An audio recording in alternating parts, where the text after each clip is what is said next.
আসসালামু আলাইকুম গাইস, তোমরা সবাই কেমন আছো? আশা করি ভালোই আছো। আজ প্রথম আমার ভাইয়ের ছেলে মুখে কলা দিলাম। সে খাওয়ার জন্য খুবই আগ্রহী। আর দেখতেই পাচ্ছ সে কিভাবে খাচ্ছে, খেতে পারে না, তারপর খুব চেষ্টা করছে। তারপর সে একটু একা একা খেলছে। তার কিছু ভিডিও নিলাম। খুবই দুষ্ট আমার বাবাটা একা একা অনেক খেলা করছে।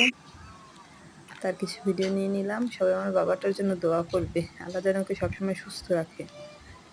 তারপর আর কি, তারপর দেখতে দেখতে অনেকটা সময় পার হয়ে গেল। আমরা সবাই একটু আড্ডা দিয়েছি। তার মধ্যে আমার ছোট ভাই চলে এসেছে আমার বোনের বাসা থেকে। আর সেখান থেকে আমার বোন অনলাইনে বুক অর্ডার করেছিল, আমার বোন একটা, আমার জন্য একটা। আমারটা একটু ছোট হয়েছে, পরে বিস্কিট পাঠিয়ে দিয়েছে, ক্রিম রোল পাঠিয়ে দিয়েছে, আচার পাঠিয়ে দিয়েছে।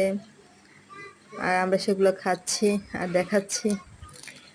ক্রিম রোলটা খেতে ভালোই লেগেছে। আমি ফার্স্ট ট্রাই করলাম। তোমরা কেউ কখনো খেয়ে থাকলে হয়তো বা নাম জানবে বা বলবে। পরে আবার একটু বাবাকে নিয়ে দুষ্টুমি করলাম বাবার সাথে। তারপরে এই আচারটা দেখালাম তোমাদের, কেমন হলো আচারটা সবাই সামনে।